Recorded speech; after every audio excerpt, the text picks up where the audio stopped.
for very humbled. Thank you, ICF Bengaluru, for putting me on spot, and I grabbed the opportunity the moment Arun said. I said, yes, why not? I'm talking to coaches who've not only done a phenomenal job in coaching, but also have put their experiences, their thoughts into books, which each one of us has it in us. And we'll try and figure out how can we spark and ignite that need to put our experiences and learnings into a book today. Are you all with me? Yeah. Yes. Lovely. We will first start by getting to know about their book, and then we'll ask other questions. 1 minute answers. Yeah, we'll start with you, Jagdish. Big round of applause. Jagdish's book is an Amazon bestseller, by the way. Yeah, and it covered everything from sports to corner office to coaching. That's what I read about, and I was like humbled and wow, the entire breadth. What would you want the readers to take back after reading your book? After you? After reading your book, what would be the key takeaway for them? I mean, that would vary from reader to reader. But, I mean, the reason the book is there is because when I was in industry, I learned of a concept, and I experienced it myself, is to disrupt yourself. So when I became a coach, I said, how is it that I can disrupt myself as a coach? And I said the best way is when the coachee can coach himself or herself. So I wrote the book, Coach Yourself. Awesome. Thank you, Jagdish. To you, Deepa. Your book, Evolving as a Leader and Coach, explores childhood qualities and inner awareness that shape leadership. That really intrigued me. Can you highlight any one practice from the book that our coaches can follow? As I said, it's a reflective thinking of what is your own strength, your own weakness, focusing on what is something that you as an individual soul can bring into this world.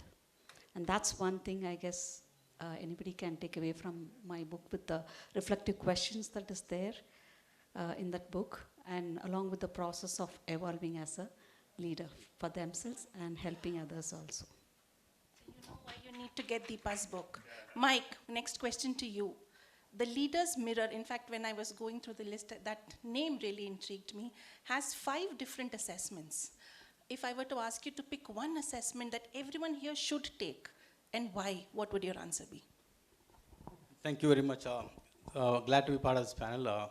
I think the one assessment that really talks to me is your core values assessment, because it talks about congruence. And a couple of things that happened this morning, I was listening to Shweta and Handa talking about, as coaches, what will be different for us is that we hold the space for reflection. The book is about self-reflection. And what will differentiate us between us and AI is consciousness and congruence. Right? We won't give 3 different answers if you're congruent. So if you want to do it, I think the first thing will be the congruence thing. Thank you. I mean, values is something all of us would be using when we coach. So thank you. Definitely, I'm going to try that. Amilesh, the next question is to you. Penta life. You're asking coaches to live 5 lives in one. Please tell us, how can we do that? Yeah, so not just the coaches, but everyone. I mean, as normally say, it's 1 life, live it up. But I would say it's 5 lives, live it to the full. And those 5 lives are like, self-life, social life, personal life, professional life, even environmental life. And those lives are embedded in each one of us through evolution, talked in scriptures, talked by the philosophers, and proven by the social sciences and psychology research. And those are needed for true and lasting happiness, well-being, and success. And yes, it is possible to live all those 5 lives, because those 5 lives are around us, and we barely live 2.5. The moment you will add 2.5, happiness, well-being, and success will double, triple, maybe go penta. In my head, I was saying, am I living even 1 life fully? And you were saying 2.5. 2.5 we okay. already, yeah. In India, we can say 2.5 lives. Wonderful. Thank you so much. Venkat, Finding Vishnu Gupta, it blends leadership lessons and compelling corporate stories you've got in your book. What is that one key takeaway that you feel that is going to be beneficial for this audience, coaches here?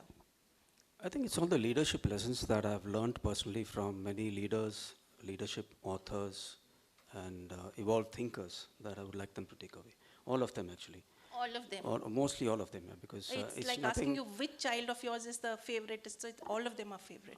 Yeah, there are so many, actually. In fact, I would say that my head is full of other people's wisdom. So, you know, yeah.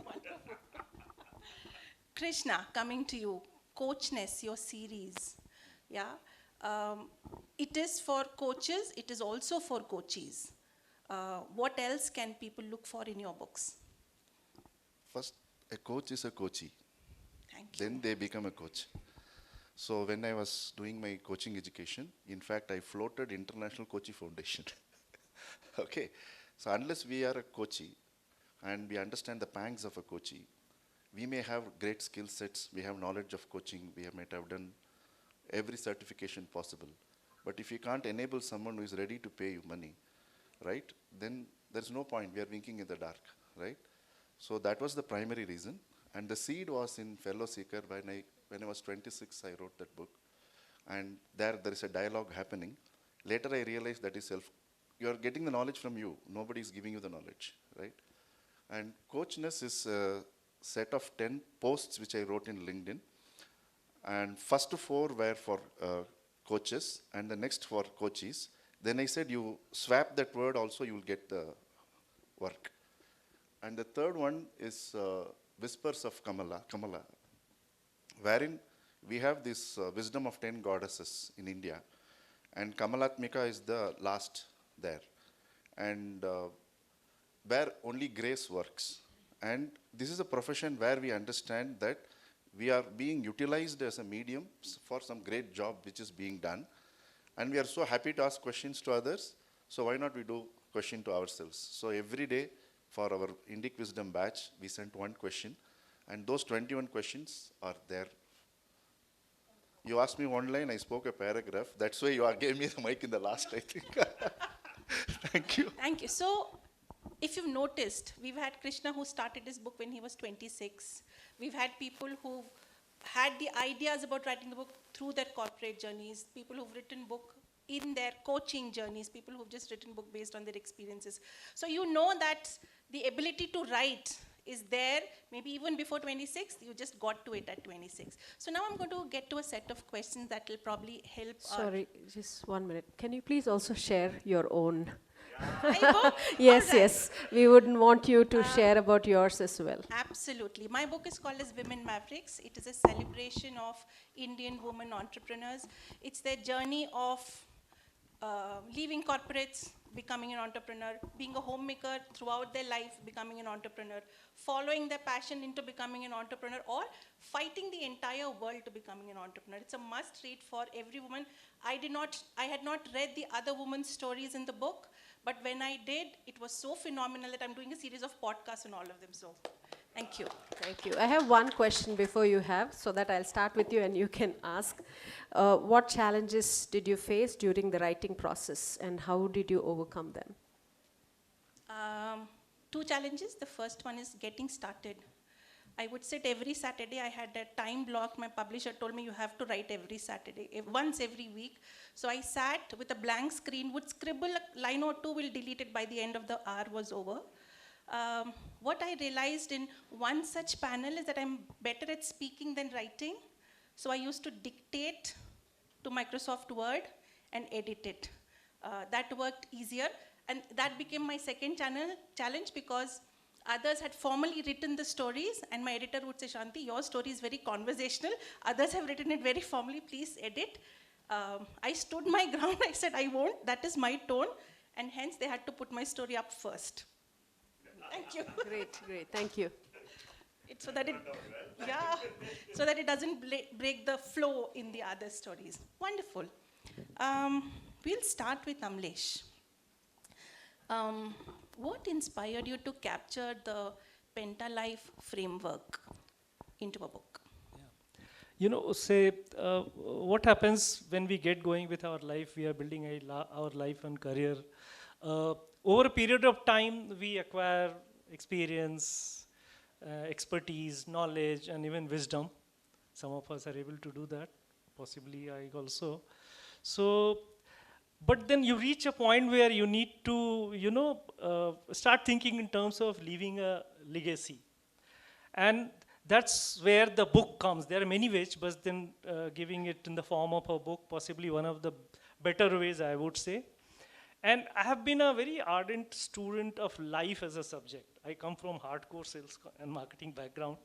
But then somehow I was there, and then I tried consolidating all that, and in the pandemic it happened that nothing is bigger than well-being, the whole world. And nothing is bigger than happiness, eventual happiness. You keep on acquiring things, and something parallel, a bigger car comes next to your very big car, and you become unhappy. So, happiness, well-being, and true success. What is true success? So that's what I thought that I can put it in the framework that you are saying.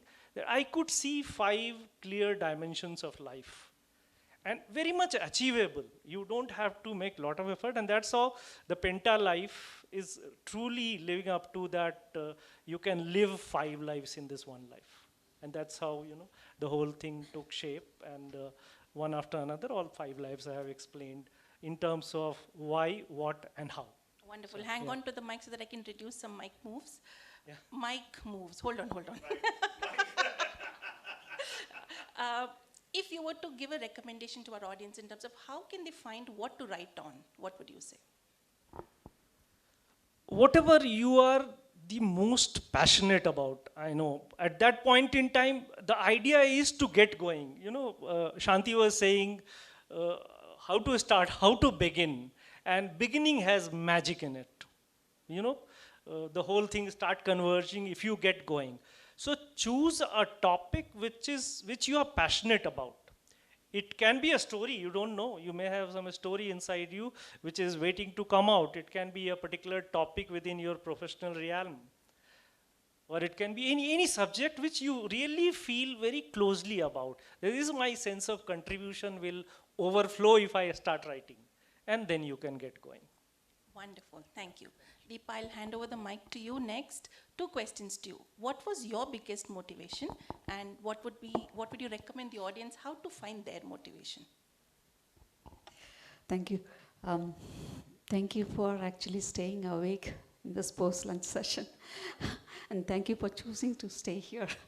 When you ask about motivation, I don't know whether that is motivation or not, but it is the self-transformation that I had is the motivation.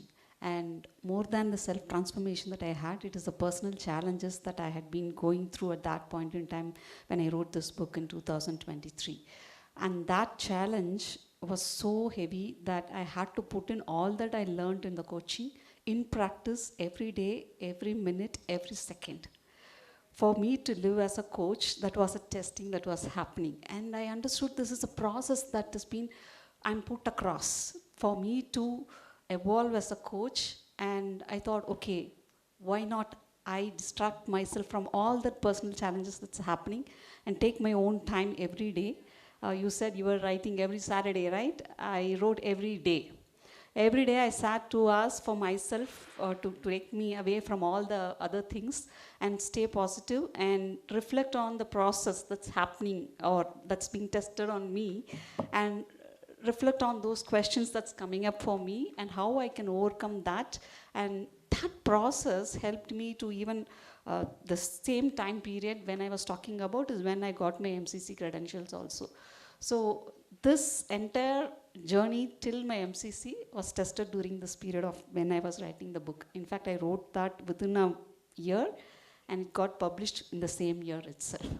So it was about reflecting on myself, who I am, who I was, and who I am becoming. So it's a dialogue that I had for myself, holding a mirror for myself on how I'm evolving in this process that's happening in the life. As a leader, as a coach, as a person, individual person that we are all coming up. And I got some clues, got some message, and that message is what I thought, okay, it would be helpful to offer, not just to tell anybody, but to offer as a questions for everybody to ponder across. Brilliant, brilliant. And I totally resonate because some of the others in my group, they were writing every day. They got the chapters written at least 6 months before me. So yeah, every day definitely works better. We've heard about what we can write on. We've heard about how can we motivate ourselves. My next question is around who do we write for? And I'm going to pass the mic on to Jagdish. Jagdish, one, how did you identify who are you going to write for? And if anybody here wants to identify that I want to write for this audience, how should they go about it? Yeah, I mean, I don't think you can think about it in compartments. Whom do you write for? Or the reason that you want to write the book? Or was it, what's the raison d'etre for the book itself? You know, so when you really look at it, you know, my reasoning was to disrupt myself as a coach. So I said, the best way to disrupt myself is if I tell the people in the industry, because I didn't want to coach anybody else, because mine was very clearly business executives only. So, and I saw that they were getting stuck, or at least they had a feeling of getting stuck. And this was primarily for the people between 40 and 48. And I remembered my professor from college, P.C. Narayan, and he was talking about how do you manage your life and how do you manage your career. And he said, be careful of one thing that you will do in your life, and that is you will change the goalpost. And I saw that happening in industry very, very vividly. I saw a lot of people who set out from B school wanting to be the CEO of a particular organization. By the time they're 40, 42, they are AVPs or VPs, and then they start saying, yeah, VP marketing, I've done pretty well in life, you know, so, and they begin to say, yeah, I'm doing well, I have a good family, I have a good salary package, and I'm so happy. And that's when complacency starts creeping in, you know. And I remembered PC telling us this, and I said, what is the way to get them out of this? I mean, if they have to coach themselves. And in my book, Release the Hostage, I have 3 models which I talk about. You know, one is very close to your Penta life. It's the wheel of life. So I've created the general wheel of life, which is there, which everybody knows. Then I said there's a wheel of life for family, there's a wheel of life for society, there's a wheel of life for your career, and there's a wheel of life for your work. So these comprise a pretty good wheel of life set which creates awareness. There's another model I talk about which I've taken from Judith Glacier's CQ, and I put it in a triangle, and I talk about how do you talk to yourself. You know, communication is not only about talking to others, it's about how you talk to yourself as well, and how the way you talk to yourself impacts your IQ, EQ, and SQ. And the last model I talk about is imagining full potential, which is the base is all about awareness. And the 3 pillars are of being inspired, being abundant, and being in service. So I thought if I give these 3 models, and I give them enough reason and experience of mine, how when I felt stuck, what did I do? What was my frame of reference? I was deep down there, and how did I pull myself up? If I did pull myself up, or was there somebody else who pulled me up? So, you know, I gave all those experiences of mine primarily to tell them that you're not alone.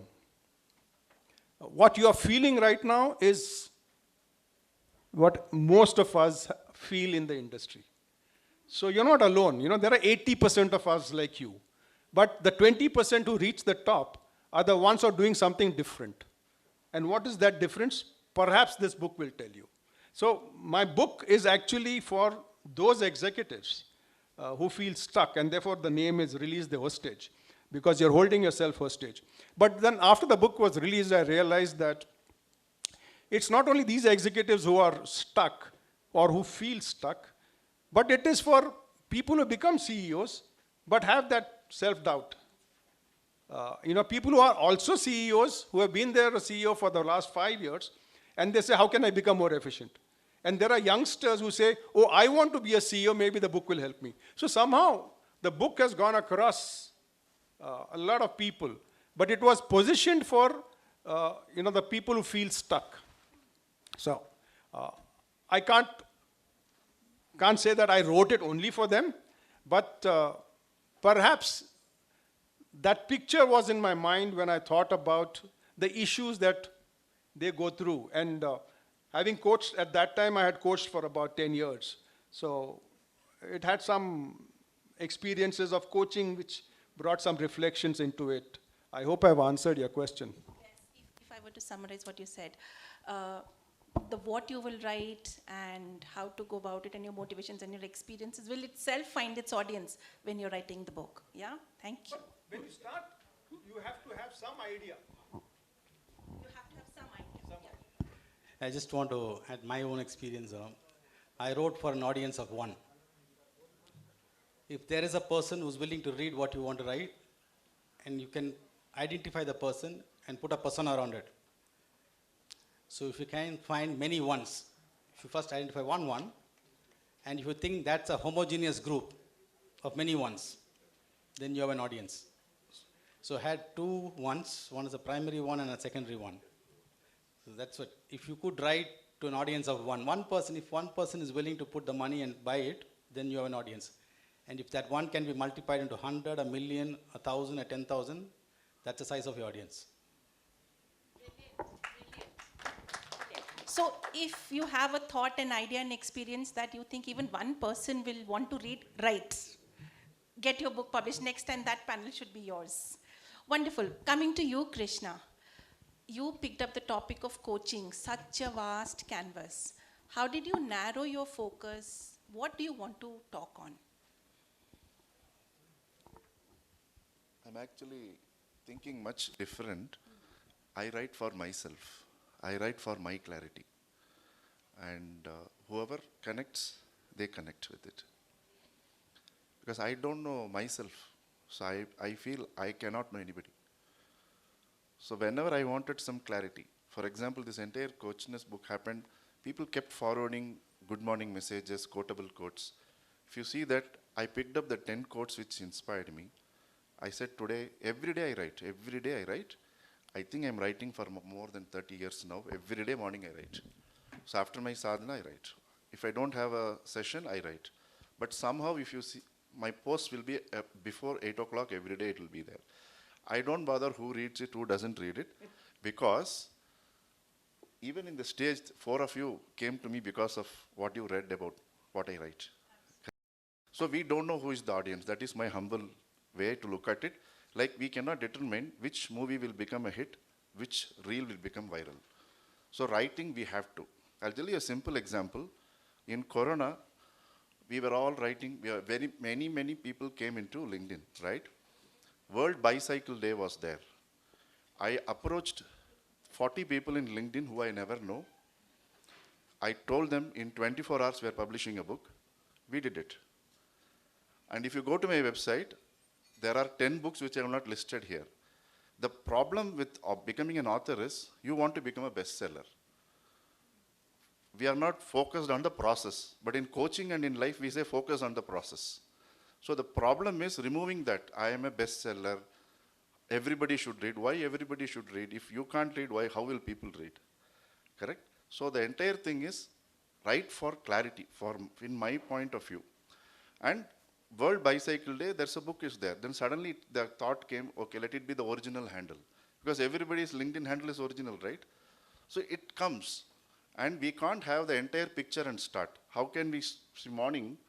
When I started from home, it is 39 kilometers drive. I started at 8 and I sent Arun a message. I got stuck in 𝗏𝗏𝗏. It took me 1 hour 45 minutes. So one can never know exactly what they need to do and start the journey. Start writing and things will unfold. Wonderful. So start And writing things will unfold. I can here give an offer. 250 members were there. Free offer was given by ICF. Only 70 people took up that offer to have their web page. Opportunity is always free. Are we taking it? Today I am telling you, in 3 days I can get an ISBN. I can tell people how to get an ISBN for free. Veteran like Mike is also there. Okay. And even if 5 of you give me a LinkedIn post which you write the best, we can get it out in next 72 hours as an ISBN book. I can guarantee you that. How many of you are ready to write? We can publish it. So you know who to reach out to become a published author in the next few days. Yeah. Wonderful. Thank you, Krishna. Good to know that you write for your own clarity. Venkat, coming to you. Venkat, finding Vishnugupta is all about real life stories. How do you harvest these stories? I think up until the time I started writing the book, I always thought that, people who write stories have the plot well etched, the characters very well defined, the structure, the dialogues all well in place. But that was not the case for me, because I just started writing the story with one character in the first chapter. And as I started writing, the story kept evolving, and the characters started coming in one after the other. To this day, I do not know how it happened, but it happened, and that was how it worked for me. Just like how when you read a thriller or a mystery novel or a suspense novel, you are hooked to the book to figure out who the killer is, right? And for me, it was like that, to figure out what's going to happen next as an author, actually. So these are all imaginary stories? It's one story in the lives of employees of 2 companies, actually, software companies. So the stories are structured in such a way that each of them has a different situation that he or she is dealing with. And that's how the story was built, actually. And the story evolved. I didn't have anything in mind. I started with just the first chapter. That was all I had in mind. All I knew was that I had to write a book on leadership lessons. That's all. But funnily, what happened was, when I sent the book to the publisher, they asked me what genre it was into. I said it's non-fiction, it's a book on leadership. Then when they asked me to give the blurbs, at the back of the book, and when they read it, they said, this looks like fiction. I said, you call it fiction? Okay, it's a librarian's problem, it's not mine. So you call it whatever you want. So, so it has many different facets, actually. So those who are interested in reading about leadership, this book is for them. Those who are interested in reading a suspense novel, this is for them. Those who are interested in reading a love story, this is for them. So lots of elements there in the book, actually. Full Hindi movie, huh? Bollywood style, all elements. Actually, when you asked that, when I was saying the same thing to some other person, he cheekily asked me, does it have an item number in the book? If it's got all the components, yeah, that's the one that was missing. So we've gotten what to write about, how to go about writing, finding focus, finding the characters and building a story around it. But that's not all. You need to get your book published. And I'm coming to you, Mike, now, with the mic. Yeah. So you've been in the publishing industry. Despite that, I heard you the other day that you had challenges with publishing your own book. We'd love to know, what should our budding authors keep in mind as they're publishing their book, and of course, your challenge, and how did you overcome it? Thank you. So it tells a lot about my own experience if I have trouble publishing my own book, right? I think some of the things that we underestimate as authors, see, I've been on the other side of the table looking at authors and dismissing or approving projects and having a huge team working behind me to get the books out. But when you become an author, it's a role reversal. You have to pivot.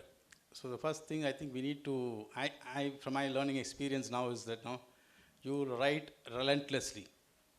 Every single day you write. I wrote the book in 40 days, less than 40 days. There's no stopping. You get up at 3:45 in the morning, 4 o'clock, you write till you have a session, break, come back. You iterate and iterate and iterate, and before you start writing, you have at least 3 or 4 people who can review every day for you. You need to have a peer review team that is equally committed for the book. So I had a set of people who were my coaches who peer reviewed, I had a set of publishing people who peer reviewed, I had a copy editor, I employed a copy editor to make sure language is not an issue and there is consistency and all the T's are crossed and I's are dotted and all that stuff. So make sure that team is in place before you start. I think that helps you a lot. Actually, the book that you see now is not the actual first version of the book. The first version of the book was published in 40 days to release in a book release for the 𝗖𝗵 Bangalore Alumni Association book release function, because I didn't want to miss the date. So there are a few hacks. You don't need to have an actual book to launch a book launch. You need to have an advanced author copy. which is called a galley proof. If there is a date to meet, be ready with the galley proof. And the galley proof helps you to get real review from people that you can incorporate into your final version of the book. And that's what I did. So I used the galley proofs to get crowd feedback, actual reader feedback back into the book and release the final version. Where I had challenges is that in the pricing of the book is, if you notice, the book is beautifully produced. It's a full color book, but at $295. You will never be able to price the book $295 if you want to put it on Amazon.com, because you need to give 45% to Amazon. So you need to look at distribution channels which work for our market, which works for different markets. So my book is on my website for India because I don't want to make money out of it. I want to make sure people are able to access the book without any impediment to the cost. But if you want to buy the book in US, you pay $14.95 because they can afford it. So look at distribution very differently. The market dictates the price, and it should be a price that it's the price of a coffee at Starbucks, right?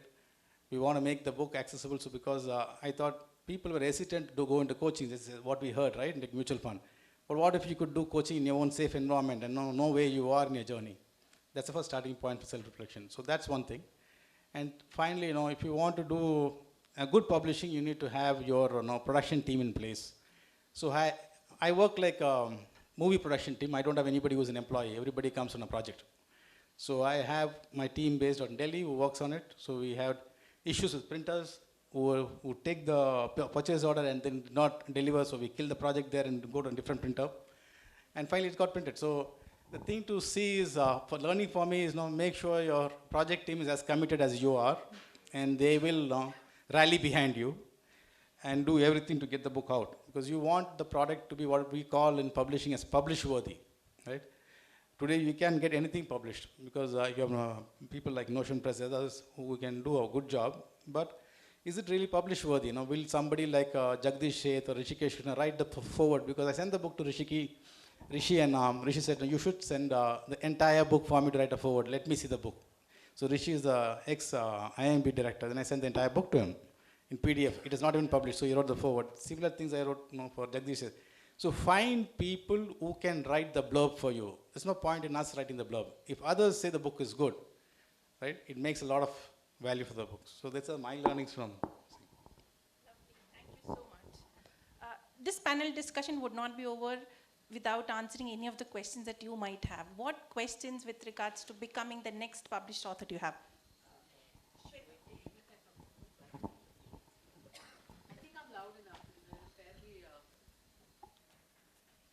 It's a multifaceted question, definitely to Krishna and to you, Mike. So, there was actually a book published, a collection of my columns in Financial Express way back in 2012 or 2013. And then I had a real publisher sign a contract with me, willing to make a book of it. The final book never got published for the simple reason that those columns, when they were written as columns, each column was a chapter.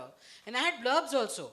People who loved it so much and gave me nice whatever things on it, excellent book, is that the publisher wanted me to make all of those 1,000-word chapters into at least 4,000-word chapters, so attach a story to it and make a book of it. So I never got the rest of the writing done.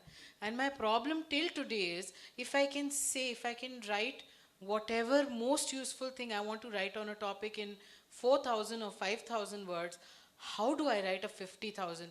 This is really an appeal. Please tell me, I have 5 unfinished books. So halfway through them, I get bored. I said everything I want to on this topic. So what we normally do in publishing is we send the chapter to somebody and ask them, what are the questions that are not answered there?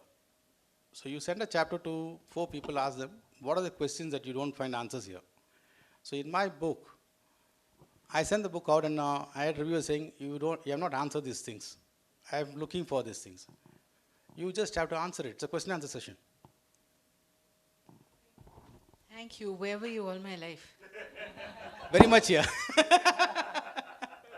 So you just get 10 questions per chapter to answer, and you will get the format for the book. You write your 4,000 words and other people will help you. Yeah. Can I add to that? I don't know about the publishing part, but I had very less content. Okay, I'm a novice writer, and when I started, I didn't had any audience in my mind. Whatever came up to my mind, I wrote it. And then the printer was asking that, before you get into a content, you need to have at least 50 pages describing what, this, that, everything. I said, I'm not going to do that. The content is more important for me, not the writings of explaining it in different ways and things like that. That usually happens in every book writing. So I said, this is what it is. Let me publish it on print on demand. So I went ahead, and if I can write, if I can publish, anybody can. Yeah, great. Yeah, one thing that I wanted to share with you, that what I did when I decided to write, more or less structure was okay. I still joined a writing coaching course online that I joined. And after that also I was not happy with the way I was writing. I actually hired another writing coach, one-to-one. So one group coaching and one-to-one coaching, all through, because I was really wanted to put out a very, very good book. Really like a legacy. It was like a cherished dream. So I put, all heart and soul into it. And that's why, we always keep on saying everyone that, why don't you hire a coach?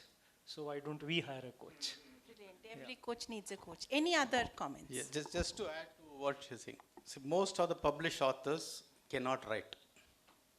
The best-selling publisher, so if somebody's done programming courses in Java, C, C++, or networking, any of the books, Jack Trout, they can't write. I'm from publishing, I'm from McDowell, I know what they do. So what they have is a germane idea, which is a very original germane idea which they can explain and expound with very much passion. No? They own the idea, it's their baby. They will not let go of it. If you have a germane thought, which you think, I have to expound about it, go ahead and write. Don't worry about language. Language is not the barrier to writing. The structure will fall into place. It's a very simple thing. I've done hundreds of guides to publishing workshops across country. So if you want, we can do that. But it is not the barrier. So if it's the thought that is there, and why you have to write it, and why the why behind it, and why somebody has to read what you want to write.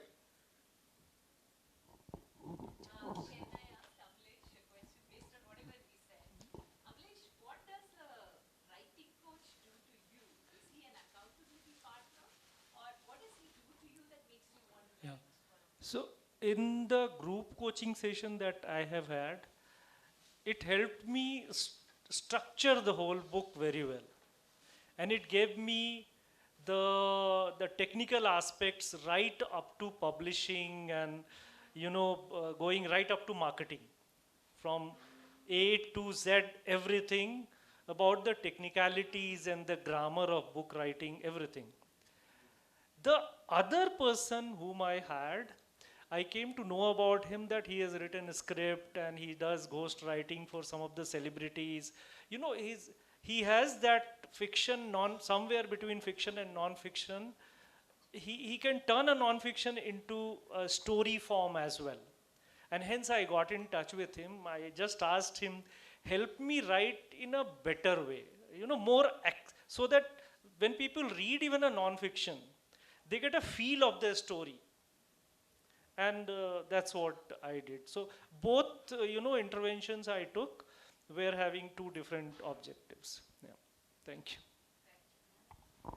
If I may add to that about the book coach, well, the previous panel talked about coaching being expensive. Maybe I do agree. My book coach was bloody expensive. But why did I choose him? And how did he help me? He is based in Australia. And I had gone to 3 or 4 people who you see on the net, I'm this and I can help you write a book and, falana. So I attended 2-3 of these open sessions where they talk. And I found it to be absolutely ghastly because they were overselling and their material or their substance of being a coach was zero. So I really didn't go to him, and I went back to my Australian friend, though he was expensive. Now, he charged me $17,000 US. That was bloody expensive. But he said from start to finish. And he promised me about marketing the book and publishing the book. And well, he did publish and he did. And all that he did. But what he really helped me was, and then I realized that it was for that one thing that I paid 17,000 USD. Because that one thing was so important for that book. In the very first session we sat, he gave me a structure to follow. And if any of you are wanting to write a book, give me a call. I'll share it with you free of cost. Give me a call. You know, I don't want to give it open like this because it is somebody's business. You know, so, but if you give me a call, I'll let you know what I did and what he told me, and I can tell you that you will write your book in a matter of 6 to 8 months. Of course, in spite of him, it took me some time, the starting trouble, you know. Inertia is always there. So I realized you need to do things which motivate you to write. Not motivate you to write a book, but motivate to get up and write. The best time to write is from 4 in the morning. And getting up at 4, you need tremendous motivation. So I went and I stayed in a golf course alone. I told my family I'm not coming. I stayed there for 10 or 12 days. And every day I would get up at 4 and write, then get up and go down at 6:30, play golf, come back, write, drink beer, write, sleep, get up, write, but keep tearing pages. And by the end of those 10 days, I had written about 8 chapters. And then came the serious stuff about the book is the editing. The editing took a long time. And it went through 5 edits. Now, if your editor is good, she will never be happy with what you've done. I agree. And that, I think, is a great sign. Because ultimately what comes out is a pretty good book. And having paid that kind of money, I said, the book is out.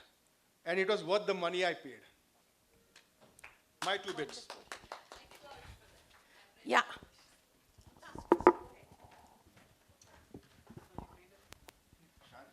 We'll do that. So, Shweta, you asked about the 1,000 words, 4,000 words. yeah. Jonathan Livingston Seagull, who 𝗫𝗪𝗽𝗁 alchemist, they are not like dictionaries. You forget everybody. They're just 12,000 Yeah, if you books. feel that this is what I can, just do that. There is a very famous Japanese saying.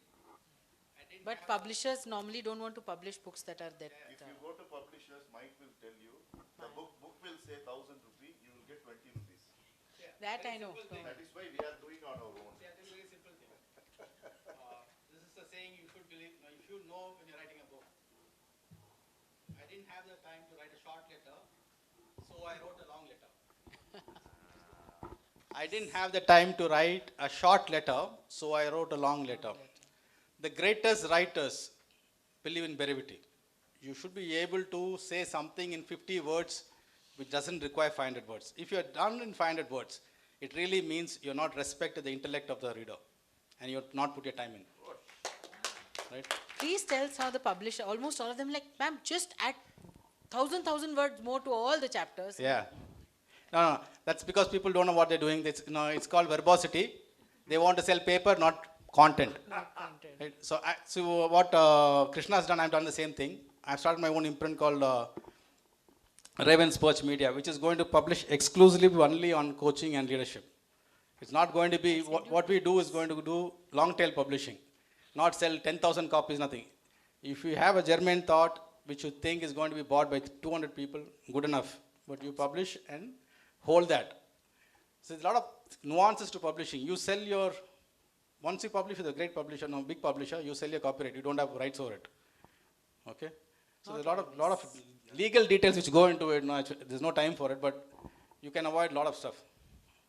You can do directly on Kindle, actually speaking. I'll tell you how to do in Kindle now. 2 days time it'll be up all over the world. That is actually another whole set of questions partially answered.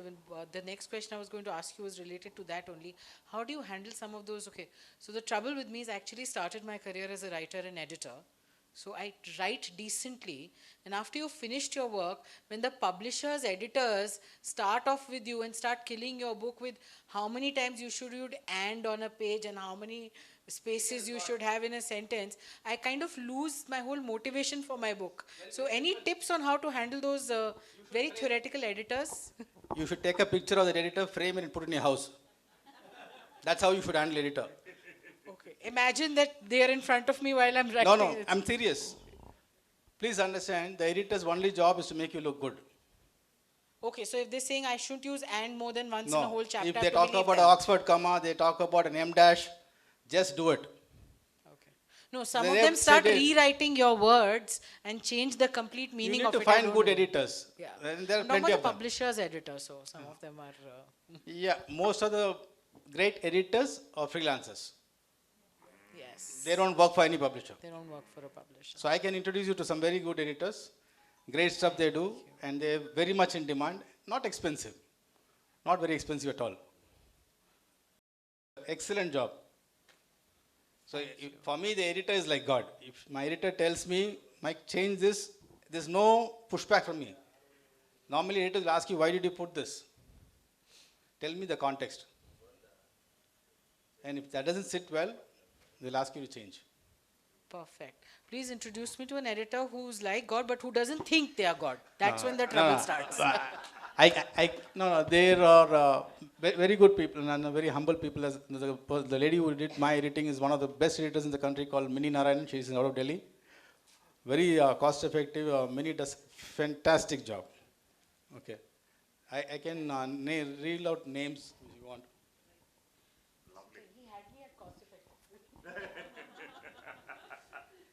Shweta, I took a slightly different approach. I would have written more comments to my editor on why I'm not fixing than my chapter itself.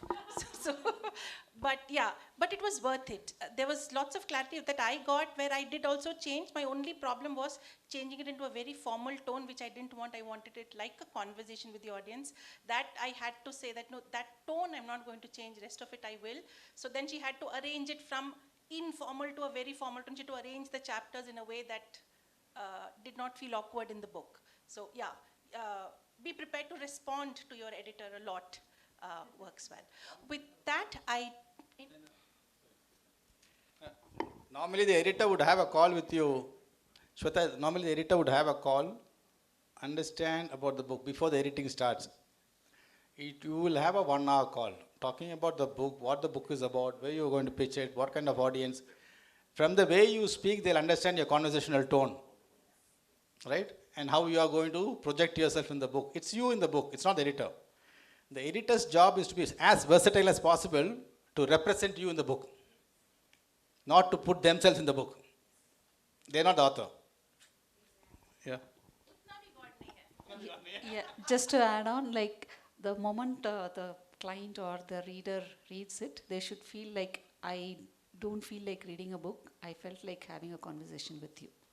That's the authenticity that we have to bring in, and beyond that, the book will find its own purpose. wonderful.